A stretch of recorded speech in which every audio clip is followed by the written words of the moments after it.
Tapi juga demikian juga ketika pemeriksaan ini juga sekali lagi saya sampaikan dari Pak Ahmad Kosinudin ya selaku tim kami itu juga mengatakan ini benar-benar pemeriksaan yang di luar batas gitu loh. Kenapa di luar batas? Ya karena baru pada tahap klarifikasi saja undangan itu sudah sampai saksi itu diperiksa ibu-ibu ini ya Bu Kurnia tuh dari jam 10 pagi sampai jam 11 malam gitu kan. Udah kayak sifatnya udah kayak tersangka saja gitu ya gitu kan. Jadi artinya tidak clear, sedangkan yang pelapornya itu Mbak itu baru melaporkan dan hanya 2 jam kemudian katanya sudah cepat sekali gercep dan belum ada satu saksi pun dari pihak pelapor itu yang diperiksa.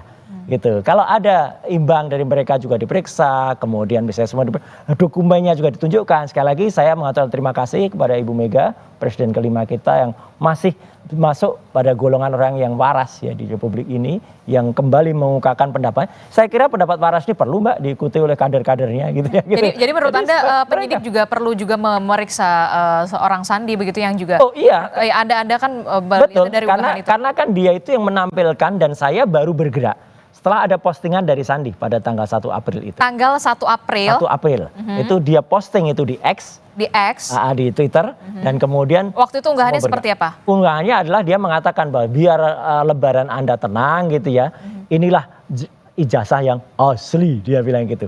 Nah itulah kemudian kenapa kami dari dasar unggahan itulah kemudian. Ya karena unggahan itu lebih maju dari fotokopi yang disampaikan oleh Dekan Fakultas Kehutanan. Pak Sigit Sunarta yang masih berupa fotokopi hitam putih. Ini berwarna. Jadi, kalau ini berwarna ini menarik untuk diteliti. Dari situ kita kemudian. Jadi awalnya Anda meneliti yang dari kehutanan dulu? Yang dari kehutanan karena itu saatnya fotokopi itu nggak bisa diteliti. Itu kan fotokopi hitam putih dan ada berdasar video dan dia ketika kami datang ke Jogja waktu itu juga tidak menunjukkan lagi gitu loh. Aneh gitu Pak Dekannya nggak mengatakan langsung aja nanti dari yang bersangkutan langsung. Akhirnya kami dapat skripsi. Justru ketika dapat skripsi itu Mbak, kami bisa sampaikan skripsinya karena itu primary evidence ya, dan itu skripsi nggak bisa dikatakan salinan gitu ya. Itu skripsi resmi yang disimpan di Universitas Gadjah Mada. Disampaikan oleh siapa waktu itu? Disampaikan oleh wakil rektor. Kepada Anda? Iya, dan saya Dr. Resmond dan itu kita periksa dan disitulah kita menemukan banyak sekali kejanggalannya, tidak ada lembar pengesahan, tidak ada nama Kasmujur dan lain sebagainya, dan satu kesimpulannya Mbak, sepele saja. Tidak ada nama tidak ada nama dosen pembimbingnya, nggak ada. Pak Kasmujur nggak ada. Di lembar? Di lembar di dalam skripsi itu. Kan aneh gitu. Yang namanya dosen pembimbing meskipun itu bukan dosen pembimbing akademik ya. Misalnya ya, meskipun itu dosen pembimbing skripsi, meskipun sekarang ada juga kayaknya ada sinkronisasi. Tadinya dosen pembimbing skripsi loh ya, terus sekarang dikoreksi jadi oke lah. Tapi tidak ada lembar pengujian dan kesimpulannya kita jelas. Kalau dari sebuah telur yang busuk, anggap aja skripsi ini busuk, tidak mungkin menghasilkan hewan atau ayam yang bagus.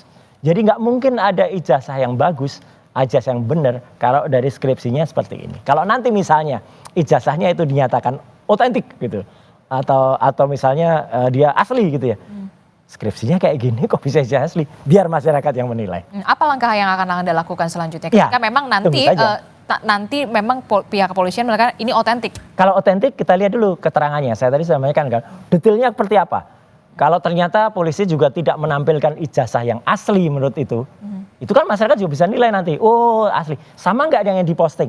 Ternyata kalau sama, ya berarti kami juga menganalisis subjek yang sama gitu. Tapi kalau ternyata itu beda, nah ini masuk ke pasal 32 atau 35, ada seseorang yang namanya Sandi itu ya, itu yang kemudian sempat memposting sesuatu yang dianggap asli padahal tidak asli. Masuklah itu harusnya dia yang kena pasal 32 dan 35 Undang-Undang ITE. Gimana Prof Hipnu? Anda melihatnya dengan penjelasan ini agak sedikit kompleks ya?